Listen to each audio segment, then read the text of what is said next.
icon. Slovakia.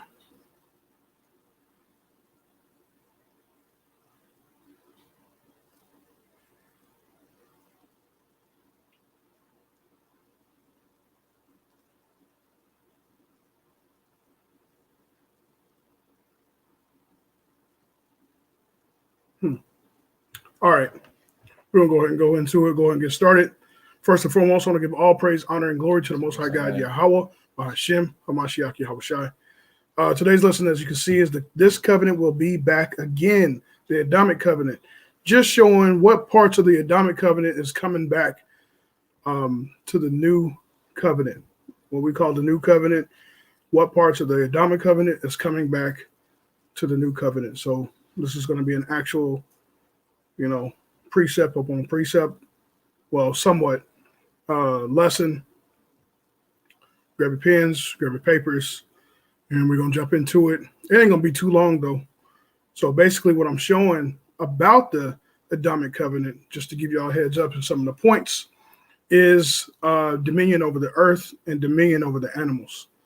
Those type of things is coming back to the new covenant, and I want to show and prove that. Then we're going to go ahead and get Revelations chapter 21 and verse 1 through 3. Let's go ahead and get that. All right. God, this is Revelation 21, verse 1. And I saw a new heaven and a new earth, for the first heaven and the first earth were passed away, and there was no more sea. And I, John, saw the holy city, New Jerusalem, coming down from God out of heaven, prepared as a bride adorned for her husband. Right. And I heard a great voice out of heaven saying, Behold, the tabernacle of God is with men, and he will dwell with them, and they shall be his people, and God himself shall be with them and be their God.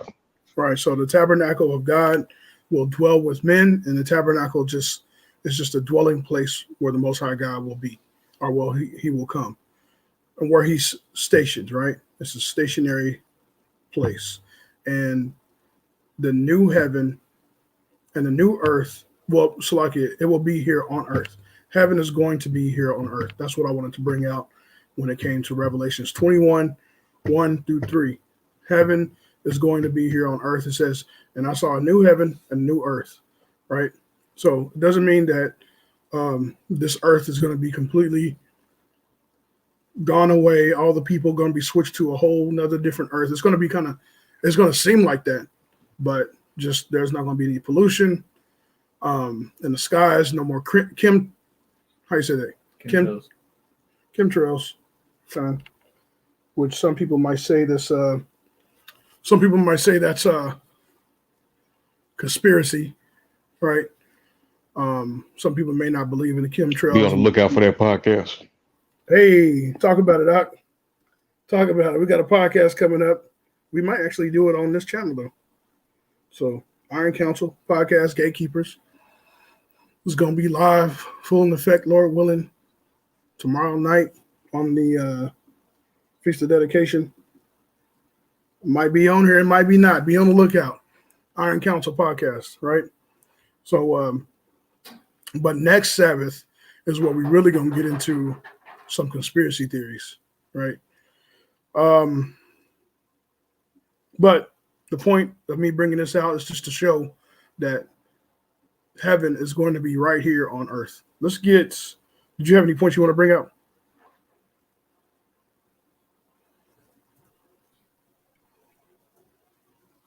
I can't hear you.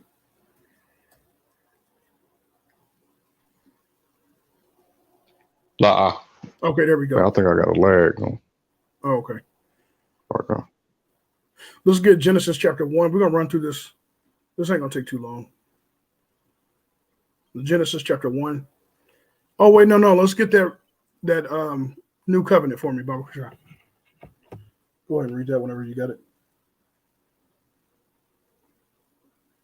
You want the one in Hebrews? Con. All right, Con.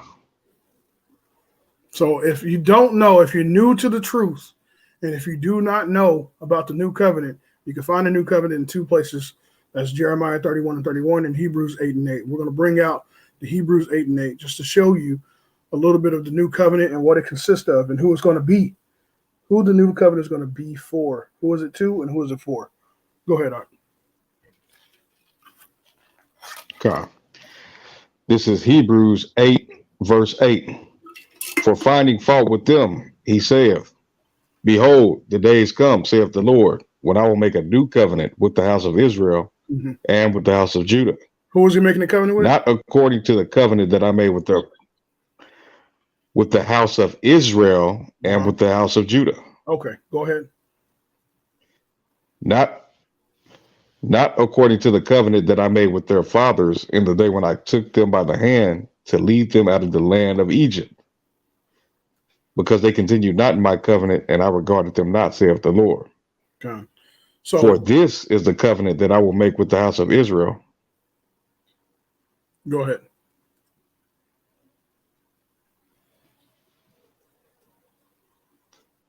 For this is the covenant that I will make with the house of Israel after those days, saith the Lord. Right. I will put my laws into their mind and write them in their hearts, and I will be to them a God, and they shall be to me a people. God. So you see, and they shall not teach every man his neighbor, and every man. We got a lag. That's what's going on. Yes, I can tell. Yeah, I can tell. Go ahead, though. Finish that out. I'm not going to stop you till you finish. All right, Kyle.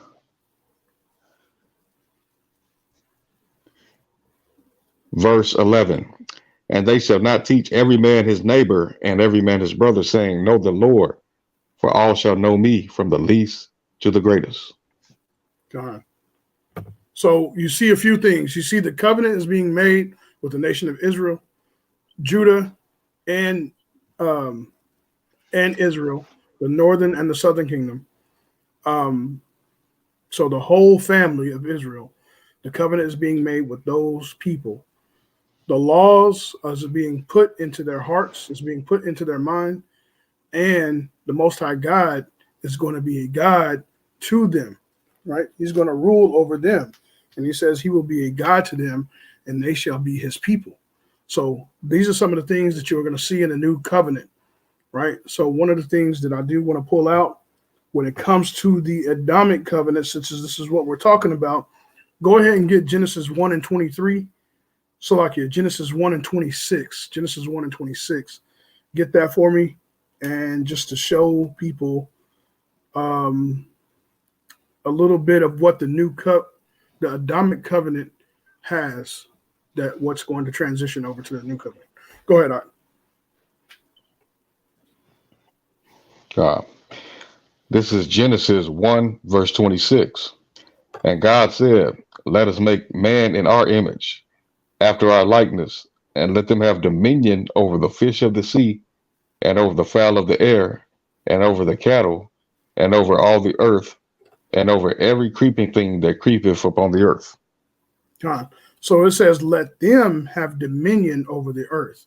We have dominion over the earth to an extent, and this dominion is not going to look the same that it looked back then. The dominion that we have now is, we know that the earth is in mourning. The earth is the animals are suffering. The animals they hate it here just as much as we do.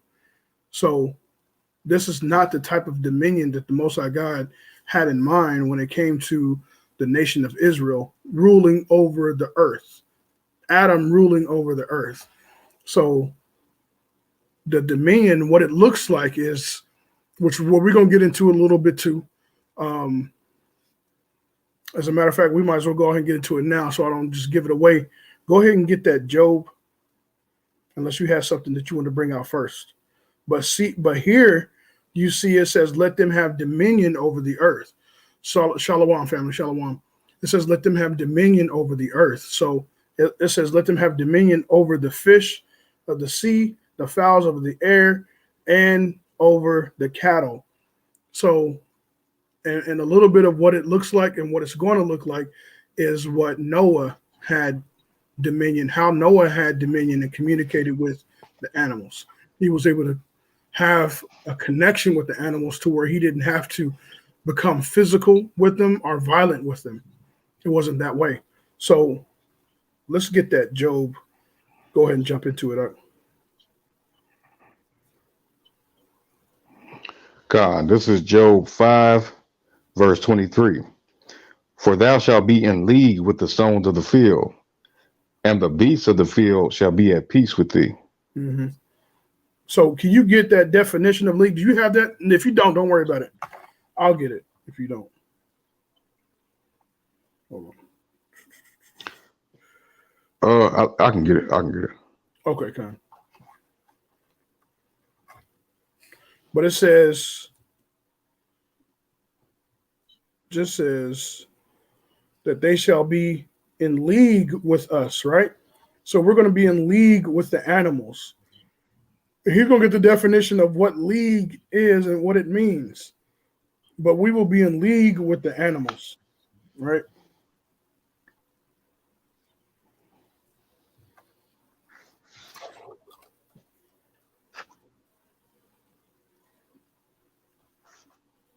So, Lakia, you may have to go ahead and get it. All right, Con. This tablet ain't online, so that's okay. I got you. Can you read it again while I pull this up? Wait, Salakia, I got it. Okay, I got it. That's cool. Go ahead. Okay, it's Lee. It's Strong's H 1285, and it says covenants, alliance, pledge, treaty, alliance, constitution, ordinance, agreement, pledge. Right. So we're gonna be. Go ahead. The word is just synonymous with covenant. Covenant, alliance, right? Order. So we're gonna have an alliance with the animals.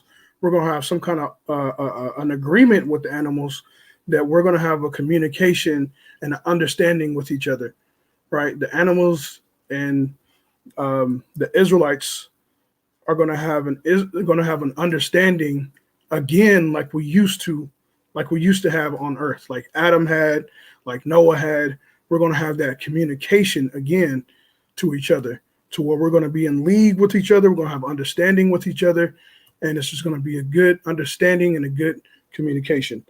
You want to get that Hosea 2?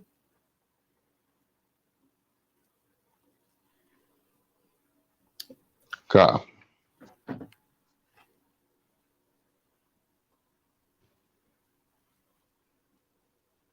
All right, this is Hosea 2, verse 18. Mm-hmm. And in that day will I make a covenant for them with the beasts of the field, and with the fowls of heaven, and with the creeping things of the ground. And I will break the bow and the sword and the battle out of the earth, and will make them to lie down safely. So he's going to make a covenant. There's going to be a covenant with us and the animals and the creeping thing. Right? So everything that it used to be, just like with Noah, he had all of the animals, the insects, the birds come up on the ark. It's going to be the same way, just as you see in Hosea chapter 2 and verse 18. It says, and in that day will I make a covenant with them, with the beast of the field, and with the fowls of the air, our heavens, and the creeping things up on the ground. So this covenant is going to be back with us. Can you go back to Job chapter 5 and read verse 23 through 24? No, read down to 25 too. 23, start at 23 and read down to 25. God. This is Job 5, verse 23. For thou shalt be in league with the stones of the field, and the beasts of the field shall be at peace with thee. And thou shalt know that thy tabernacle shall be in peace, and thou shalt visit thy habitation and shall not sin. Thou shalt know also that thy seed shall be great, and thine offspring as the grass of the earth. So let's talk about the Israelites. Our seeds are going to be great. Our offspring is going to be like the grass. I mean, it's going to multiply. It's going to cover the earth. We're going to be beautiful again. We're going to be beautiful in that day, man. Israel's going to be a beautiful sight to behold on that day. Um, it says that the beast will be at peace with us, right? Things are going to be, it's going to be what people imagine heaven to look like times 100, man. It's going to be hard for us to really imagine um, what it really looks like. The movies don't really do it justice. So that's the best we can get right now. That's the best understanding and visual content that we can get of heaven. So when the movies do a display of heaven, that's the best we got.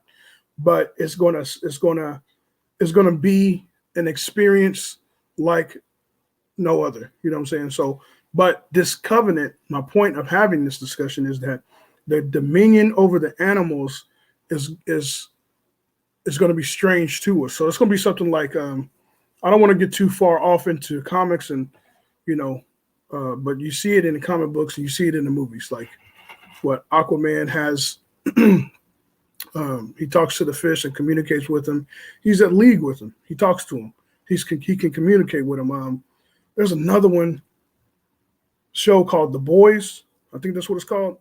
Where the dude he's like Aquaman, but he communicates with the octopuses and the animals and stuff in the oceans and rivers and waters and stuff, right? So that's exactly to a degree how it's going to be for us, right? Con,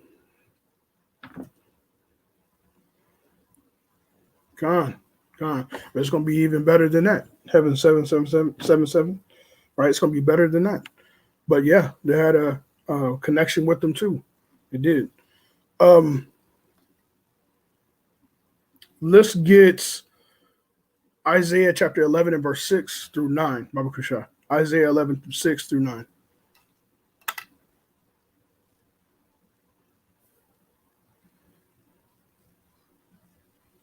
God. This is Isaiah 11, verse 6. The wolf also shall dwell with the lamb, and the leopard shall lie down with the kid, and the calf and the young lion and the fatling together. And a little child shall lead them, and the cow and the bear shall feed. Their young ones shall lie down together, and the lion shall eat straw like the ox. And the sucking child shall play on the hole of the asp, and the weaned child shall put his hand on the cockatrice den. Con, is that 9? They shall not hurt. You said you wanted 9 too? All right, verse 9. They shall not hurt nor destroy in all my holy mountain, for the earth shall be full of the knowledge of the Lord as the waters cover the sea. God, so this is going to be a beautiful sight to behold. This is not, now when we see something like this, it's rare. When you see a man or a woman next to a lion, it's rare and it's scary. People are scared. They try not to be afraid, but you know, these are wild beasts. They don't really have a connection with him. They try to, but this is why you see a lot of people getting killed or mauled when it comes to lions and tigers and stuff. And they try to capture them and put them. The lions and tigers aren't meant to be in cages like that. So when they're doing it, when they're loving on these animals, they know that they've been stripped away from their families. These animals have a level of understanding. They're not dumb. You know what I'm saying? They have a level of understanding knowing that they've been captured. They've been stripped away from their families too. They're suffering and they're mourning too. Right? Go ahead.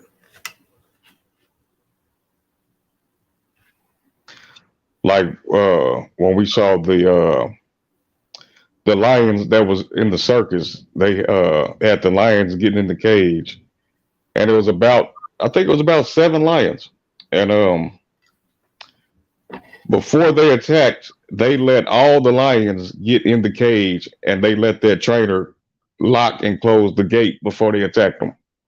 So they're not dumb. Even so, with like the orca whales.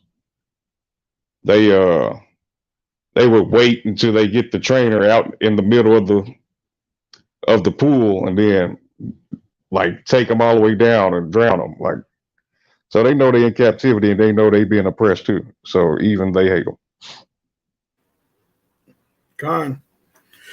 So they know they being treated poorly, man. That the earth is in mourning, just like the scriptures say. So the earth is not happy. None of the earth, none of the birds. You see the animals being washed up on the sea. Everybody see what's going on. Animals walking around in circles. Everybody sees this. They see what's happening. So the animals are going to be back in league. It's going to be with the Israelites, those that are keeping the law, statutes, and commandments. And, it's going to be pure because we know how to treat our animals. We're going to know how to respect. We're going to have a covenant with them, right? Let's see. Let me get Genesis chapter 6 and verse 19.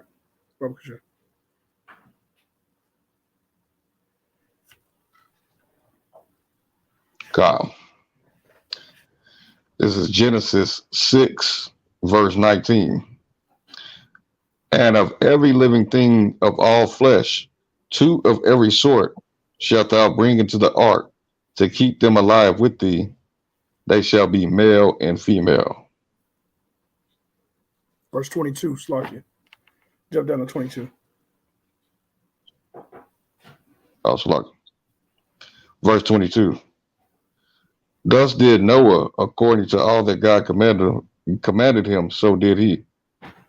So the Most High God. Or did you want to read all the way down to it? No, that's fine. It's perfect. So the Most High God told Noah to do this, and Noah did it. So okay. Noah didn't. It wasn't a struggle. It wasn't a strain. Like, even Esau know how it was done because it's impossible to physically go and do this, to physically go and grab every insect, grab every animal, right, and put them on a boat and have them not kill each other. You know what I'm saying? So they know how it was too. This is why they'll remake the movies. They'll put a spin on it, make it comical or something to that nature. But this was actually real. This is actual covenant, and this is actually how it was on the earth, right? It was beautiful. The dominion, men had dominion over the earth, was beautiful, and it's coming back. Let's get Genesis chapter 7. I want Genesis chapter 7 and 1, Genesis chapter 7 and 5, and Genesis chapter 7 and 9. It's all in 7. God. This is Genesis 7, verse 1. And the Lord said unto Noah, Come thou and all thy house into the ark, for thee have I seen righteous before me in this generation. Right. So he's seen righteous before him. Verse 5. In this generation. Salakia for the delay. We working uphill. But it said he's seen righteous before his generation. And we know that righteousness is keeping the law, statutes, and commandments. Thus saith the Bible. Righteousness goes into the right standings with God. You are in line with the Most High God. He kept the covenant of his forefathers, being obedient to the Heavenly Father, right? Go ahead, verse 5. And then verse 9, verse 5. You can go ahead and just read all the way down to verse 11. All right, Kyle. This is Genesis 7, verse 5. And Noah did according unto all that the Lord commanded him. And Noah was 600 years old when the flood of waters was upon the earth. And Noah went in, and his sons and his wife and his sons' wives with him into the ark because of the waters of the flood. Of clean beasts and of beasts that are not clean, and of fowls and of everything that creepeth upon the earth. There went in 2 and 2 unto Noah into the ark, the male and the female, as God had commanded Noah. And it came to pass after 7 days that the waters of the flood were upon the earth. In the 600th year of Noah's life, in the 2nd month, the 7th day of the month, the same day were all the fountains of the great deep broken up, and the windows of heaven were opened. Right. So you see that Noah understood what was clean and what was unclean. We get that in the book of Leviticus, but in Genesis, you see that Noah had the understanding of what a clean animal was and an unclean animal was. Right. So it shows that Noah had understanding of the laws of God. He was obedient to the Father. Noah understood this, right? And he took him clean and unclean animals. It says, and it came to pass after 7 days that the waters of the flood were upon the earth. So 7 days it took for the water to be up on the earth and for him to gather these animals, male and female, and put them on the ark, right? So that would be literally impossible, but to do it with him and his sons. But Noah had the dominion over the animals at this time. So in the Adamic covenant, you can see in the Adamic covenant it switched. It carried on a little bit into the Noahic covenant, right, where Noah had some understanding of communicating with the animals, and it's coming back into the New Testament, which we already proved. I'm sorry, the New Covenant, which we already proved. We're going to go into the other part of the Adamic covenant, which is going to be carried into the New Covenant, which is the dominion over the earth. So let's get Genesis chapter 3 and verse 17 through 19, unless you had something else to pull out.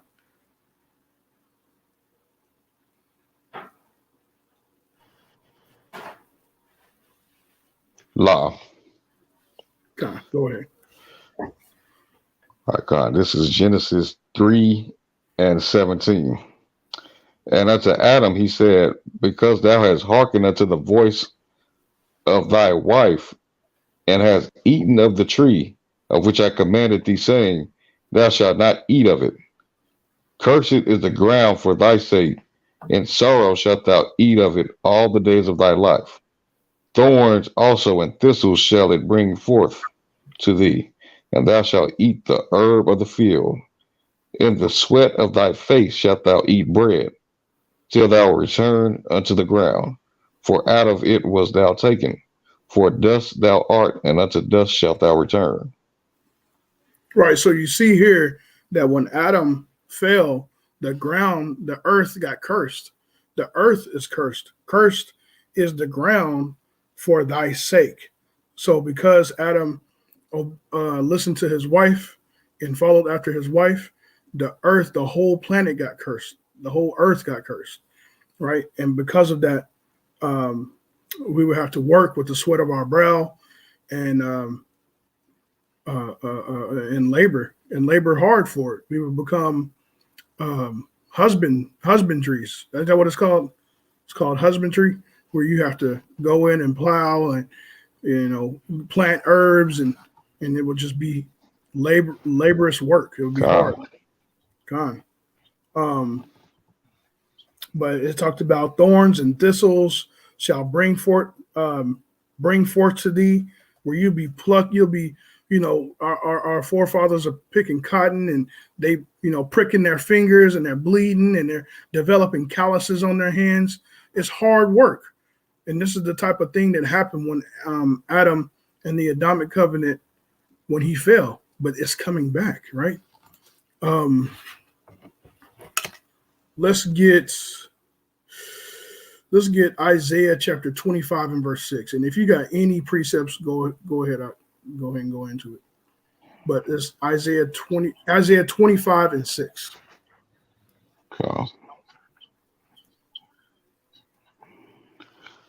God, this is Isaiah 25, verse 6.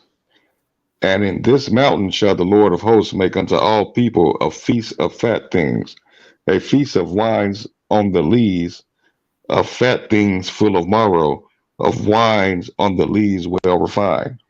Right. So we're going to be feasting of wine and fat things that the earth produces. Shalom, shalom, King from Egypt to Israel, shalom.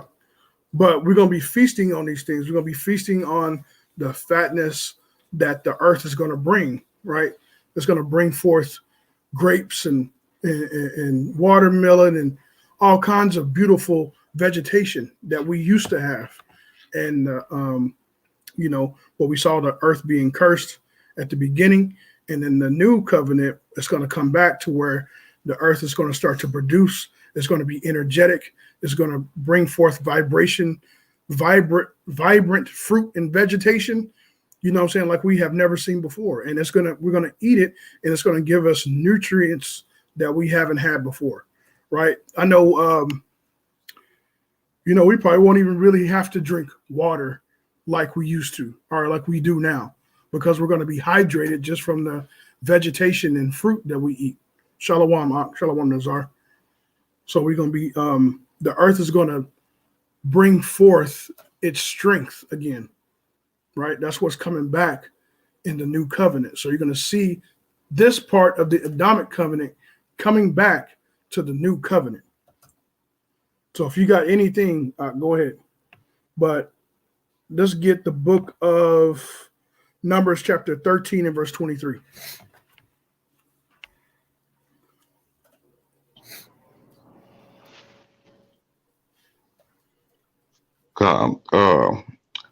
Side note with that, just with us keeping the law, statutes, and commandments, the land Sabbath, that's how another thing how the land will be restored, because this wicked kingdom doesn't allow the land to rest. So there's the minerals that the plants need. It doesn't allow the plants to get the proper nutrients. So the plants are malnourished, and we're malnourished. Salakia. Not only that, but what was that precept? That's Numbers 13 and 23. Salakia, we got a delay, y'all. So just letting y'all know if we seem like we talking over each other, it's just because there's a little bit of delay. But Numbers chapter 13 and 23. But you have chemicals they're pushing out in the sky, in the clouds, in the rain. So we're getting it from all angles, man. We're getting it from everywhere, from not the land not being able to rest, to actually give off proper vegetation, to the clouds in the sky pushing down chemicals and raining down chemicals upon us, right? It's not producing. It's not being able to produce. It's not being able to rest. So Esau's done a hell of a thing when it comes to the earth not producing what it's supposed to produce.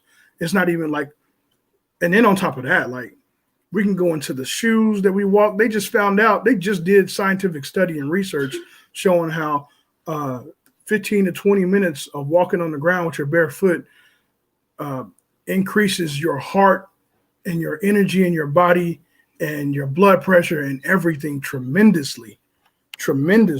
Just 15 to 20 minutes. You know what I'm saying? Just being out there in the soil and the grass. But we've been walking on concrete. We walking with shoes on. We all kinds of disconnected from the earth. And the earth isn't even yielding its strength to the degree it's supposed to. So just imagine when it actually is able to yield its strength, how we're going to feel when we're walking around on the earth. It's going to feel amazing, man. It's going to be beautiful, man. It's going to be something that we've never experienced. No one on earth has ever experienced it. Go ahead, Art.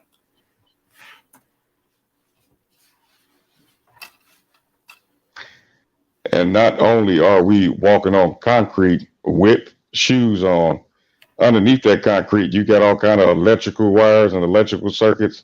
You got radio waves in the air. Like everything is just corrupt. So it throws off the equilibrium of the body, and it throws off the natural processes of the animals. That's why we say you'll see a flock of geese flying in one direction, and a few minutes later, you'll see another flock flying in another direction. Everything is thrown off. Mm-hmm. Yeah, it's bad. And then on top of that, like I said earlier, like how the animals was walking around in a damn circle, man. We got videos after videos after videos of different types of animals walking around on the earth in circle. The earth is confused and the earth is in mourning.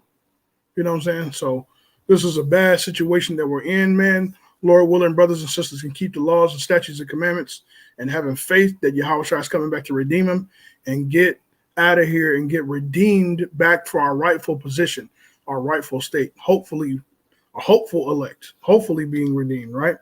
But let's go ahead and get that whenever you got it.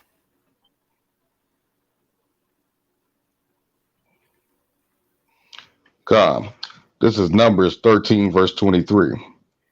And they came unto the brook of Eshcol, and cut down from thence a branch with one cluster of grapes, and they bare between two upon a staff, and they brought of the pomegranates and of the figs. So you can see here that I think I went into a little bit more research at the time when I actually did this Numbers 13 and 23, where that the whole cluster, it took two men to bring a whole cluster of grapes. Like that's how much the earth produced the fruit. That's how beautiful it was. And this was after the fall. This was hundreds of years after the fall. You know what I'm saying?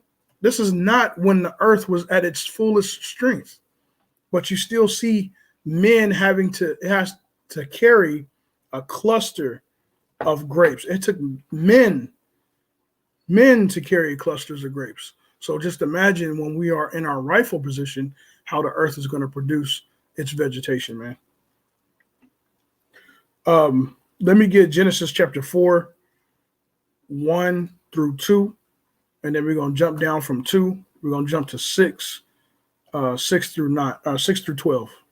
So Genesis 4, 1 through 2, and then 6 through 12.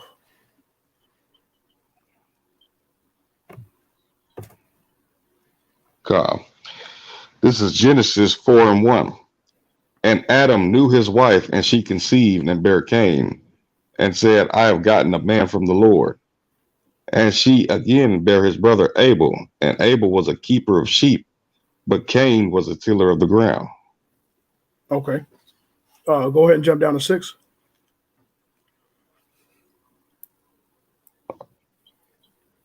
Verse 6. And the Lord said unto Cain, Why art thou wroth? And why is thy countenance fallen? If thou doest well, shalt thou not be accepted? And if thou doest not well, sin lieth at the door. And unto thee shall be his desire, and thou shalt rule over him. And Cain. So we see here in verse 2 that Cain was a tiller of the ground, right?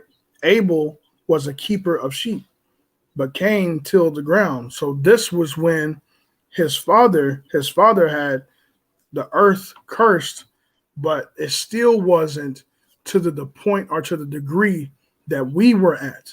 It was in the process of a fall. The earth was in a process of a fall, right? So the state that he was at was not to the degree that we are in whenever we're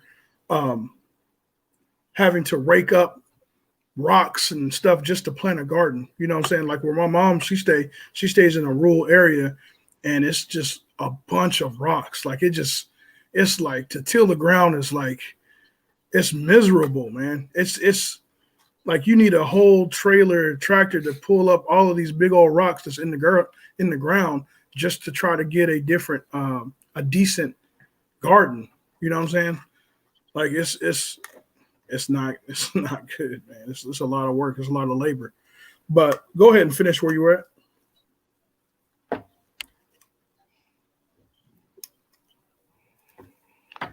Verse 8. And Cain talked with Abel his brother, and it came to pass, when they were in the field, that Cain rose up against Abel his brother and slew him.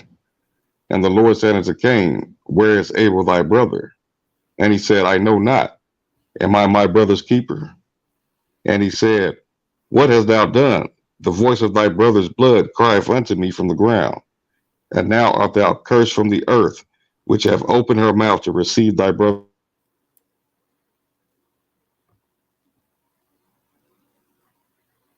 You kind of cut out. I don't know where you're at now. You cut out. Verse 12. All right, we'll get down to verse 12.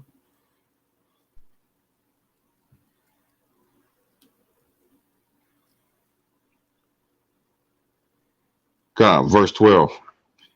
When thou tillest the ground, it shall not henceforth yield unto thee her strength, A fugitive and a vagabond shall thou be in the earth.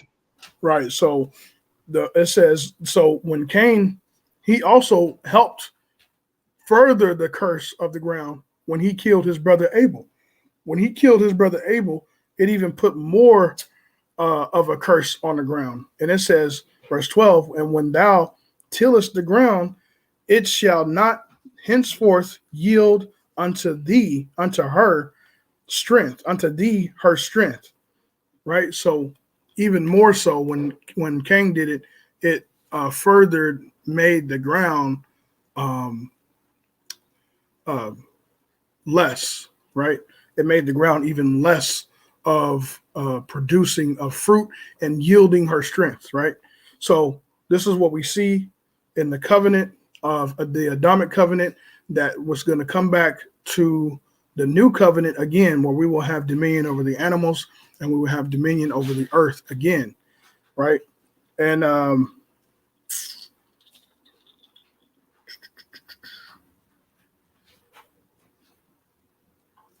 let's end it with that Hebrews 8:8, and we're gonna read down to 13.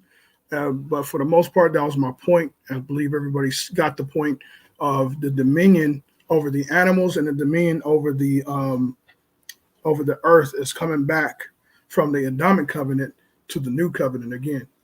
All right, we're gonna start to see that. I wish I had videos to further prove my point and to at least a little bit more entertaining for the brothers and sisters, just to show how the world is and how the earth is.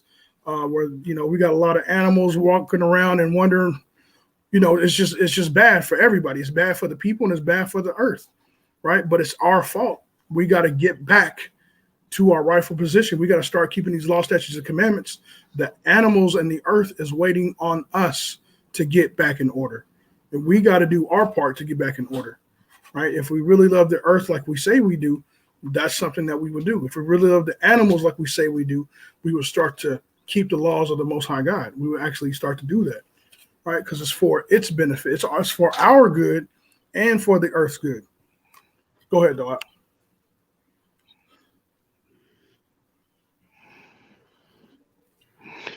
God, this is Hebrews 8, verse 8.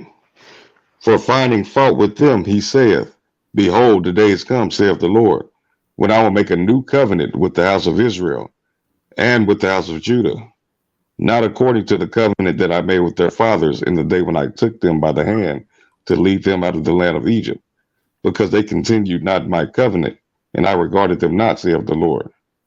For this is the covenant that I will make with the house of Israel after those days, saith the Lord. I will put my laws into their mind and write them in their hearts, and I will be to them a God, and they shall be to me a people. And they shall not teach every man his neighbor and every man his brother, saying, know the Lord, for all shall know me, from the least. He'd be cutting out. He'd be cutting out. He said the least to the greatest.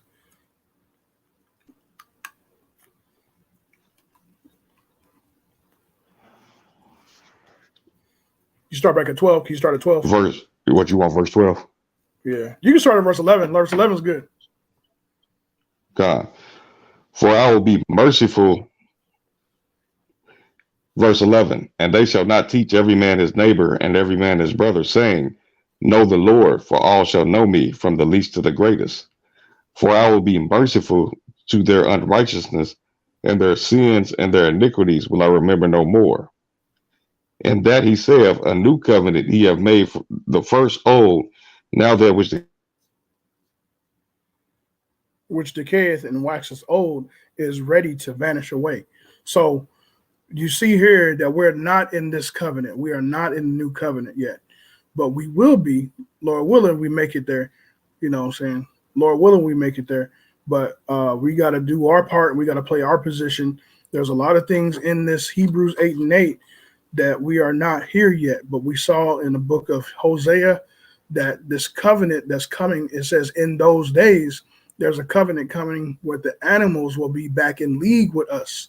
They're going to be in agreement with us. The Most High God is going to put a covenant for the Israelites that are keeping the law, statutes, and commandments. There's a lot of beautiful benefits that we are overlooking as Israelite men and women. We can't forget what the Most High God has told us, because these are a lot of beautiful covenants that's coming along with this These promises are going to be off the chain, man. And it's only going to be for the Israelites that are keeping the law, statutes, and commandments. As a matter of fact, it says here, one of the part I wanted to pull out was, it says, verse 10, for this is the covenant that I will make with the house of Israel after those days, saith the Lord.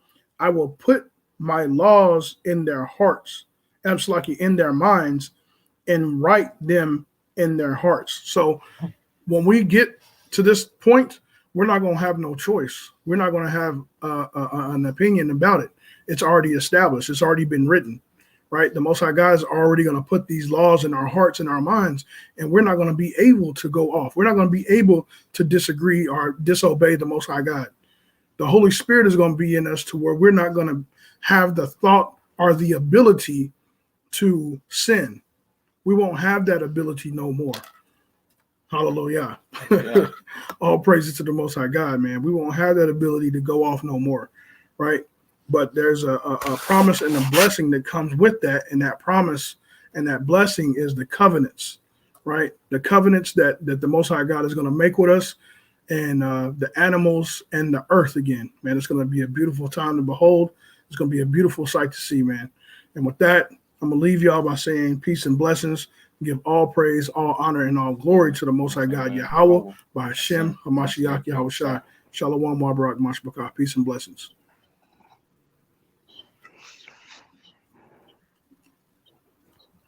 Shalom, Barakatah.